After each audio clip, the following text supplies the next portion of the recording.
Tahukah Anda? Setiap kali petugas pemadam kebakaran meluncur dengan sirine yang meraung, mereka sedang mempertaruhkan nyawa mereka untuk kita. Tapi, yang mengejutkan adalah bahwa mereka seringkali harus menghadapi kekerasan dari masyarakat saat sedang bertugas. Kenapa ini bisa terjadi?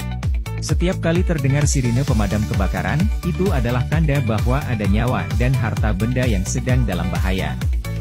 Petugas pemadam kebakaran bergegas tanpa pikir panjang, meninggalkan keluarga mereka, bahkan mungkin tanpa sempat berpamitan, hanya untuk satu tujuan, menyelamatkan kita dari si jago merah yang mengamuk. Namun, alangkah tragisnya, di tengah misi mulia itu, mereka seringkali harus menghadapi kekerasan dari orang-orang yang seharusnya mereka lindungi. Apakah kita sadar betapa berbahayanya tugas mereka? Mereka melawan api, asap tebal, dan bangunan yang bisa runtuh kapan saja. Dan kini, seolah itu belum cukup, mereka harus menghadapi ancaman kekerasan fisik dan verbal dari masyarakat. Ini tidak hanya menghambat pekerjaan mereka, tapi juga mengancam keselamatan mereka sendiri. Setiap detik mereka terganggu, adalah detik berharga yang seharusnya bisa digunakan untuk menyelamatkan nyawa. Tindakan kekerasan terhadap petugas pemadam kebakaran tidak bisa ditoleransi. Mereka bukan musuh kita, mereka adalah pahlawan kita.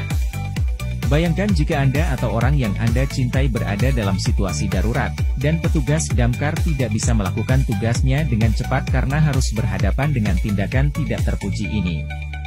Akibatnya bisa fatal, nyawa melayang, dan kerugian yang tidak terhitung. Mari kita ubah cara pandang kita.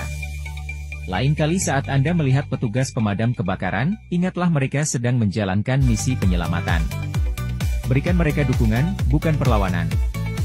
Hargai mereka, bukan meremehkan. Setiap tindakan kekerasan yang ditujukan pada mereka adalah tindakan yang merugikan kita semua. Bagikan pesan ini. Edukasi orang-orang di sekitar Anda. Mari bersama-sama kita ciptakan lingkungan yang aman dan mendukung bagi para petugas pemadam kebakaran kita. Jangan biarkan mereka berjuang sendirian. Mereka adalah pahlawan tanpa tanda jasa, jangan pernah biarkan mereka merasa sendiri.